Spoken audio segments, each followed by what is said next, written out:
यह जो पार्क है,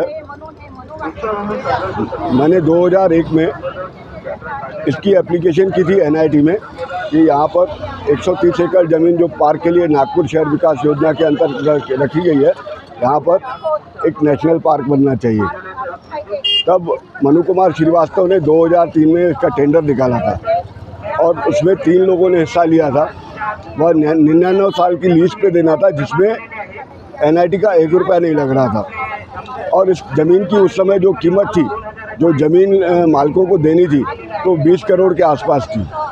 तब उन्होंने 5 करोड़ 30 लाख रुपए भू संपादन अधिकारी जिलाधिकारी के पास जमा करवाए थे और वहाँ पर लैंड एक्विजिशन प्रोसेस स्टार्ट हो गया। परंतु यह प्रस्ताव पुनः एनआईटी में मंजूरी के लिए आया। तब वहाँ के विश्वस्त थे कृष्णा खोपड़े और सुधाकर कोले और दीनानाथ पडोले, और जो एनआईटी के सभापति थे श्याम तागड़े, और एडीटीपी टाउन प्लानिंग की जो बुजाड़े मैडम थी, वह टोटल 5 लोग थे।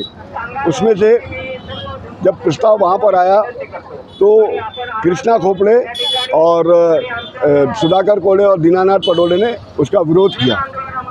जब एनआईटी का पैसा नहीं लग रहा था, श्याम तागड़े जो सभापति थे, उन्होंने भी बोला यह प्रस्ताव अच्छा है, यहाँ पर पूरे संसार के लोग देखने गए, डॉक्टर बाबा साहब आम्बेडकर के नाम पे अच्छी चीज़ बन रही है।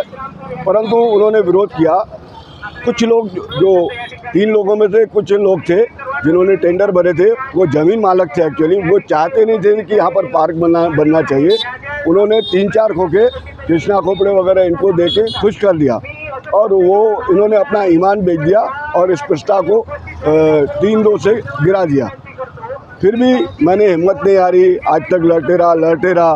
2022 में देवेंद्र फडणवीस के कुछ लोगों ने यह ज़मीन खरीदी, इसमें से 40 एकड़।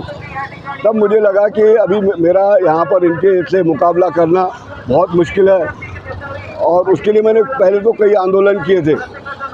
तब जो एनआईटी की एक याचिका डाली हुई थी वहाँ पर, तब मैंने उस याचिका में इंटरवीन किया। मेरा जो वकील था वह एक ब्राह्मण समाज का है, आनंद परचुरे, वह मिले। वह मुझे एक भगवान का रूप मिला। उन्होंने मेरे से 1 रुपया नहीं लिया। नहीं तो अगर हाईकोर्ट में मैं अगर जाता था तो कोई भी वकील मेरे को बोलता है पहले 10-20 लाख रुपए यहाँ पे रखो, ये 1300 करोड़ की लैंड है और हम कहाँ से पैसे दे सकते हैं। तो और अभी कुछ दिन पहले उनको भी मैनेज करने के लिए कुछ लोग गए थे, ये देवेंद्र फडणवीस के प्लान 2, परंतु उन्होंने भगा दिया। पर यह जो बात है, आज फिर भी मैं लड़ रहा हूँ। मुझे पूरा न्यायालय पे भरोसा है कि हम न्यायालय में इसकी लड़ाई पक्का जीतेंगे और यहाँ पर पार्क बनेगा और जिसको दुनिया भर के लोग यहाँ पर देखने के लिए आएंगे। जब ये टेंडर हुआ था तो उसमें मनु कुमार श्रीवास्तव ने, जैसे बाबा साहब आम्बेडकर का जीवन चरित्र का संग्रहालय और swimming tank, gym, zoological garden, botanical garden, चिड़ियाघर, जू आदि बहुत सी चीज़ें डाली थी। उसमें 15% कंस्ट्रक्शन था, होटल बनने, कैफेटेरिया वगैरह बननी थी। तो यह चीज़ बनने से यहाँ के आसपास का रोजगार बढ़ता था और यह नागपुर शहर बाबा साहब के नाम पे एक ऐतिहासिक चीज़ बनती थी, जिसका यह भारतीय जनता पार्टी के कृष्णा खोपड़े और सुधाकर कोले और कांग्रेस के, उस समय कांग्रेस में थे दीनानाथ पडोले, इन्होंने विरोध किया। इनका मुझे बड़ा दुख है। डबल डेकर का जो उद्घाटन हुआ, तो उसके सिलसिले में आपको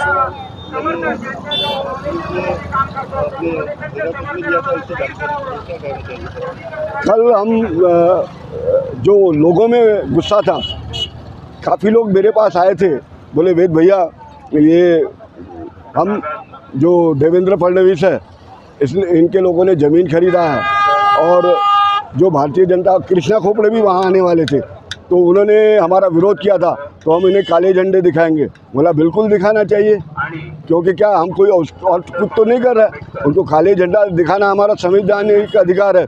परंतु उन्होंने, पुलिस ने आके मेरे घर में मुझे डिटेन कर दिया और 4 घंटे तक मेरे घर में पुलिस रही, जैसे मैं कोई कैदी हूँ या कोई मुजरिम हूँ। यानी इतनी लोकशाही है, लोकशाही को दड़बशाही में बदल दिया है, तानाशाही में बदल दिया है। इस तानाशाही का हम विरोध करते हैं।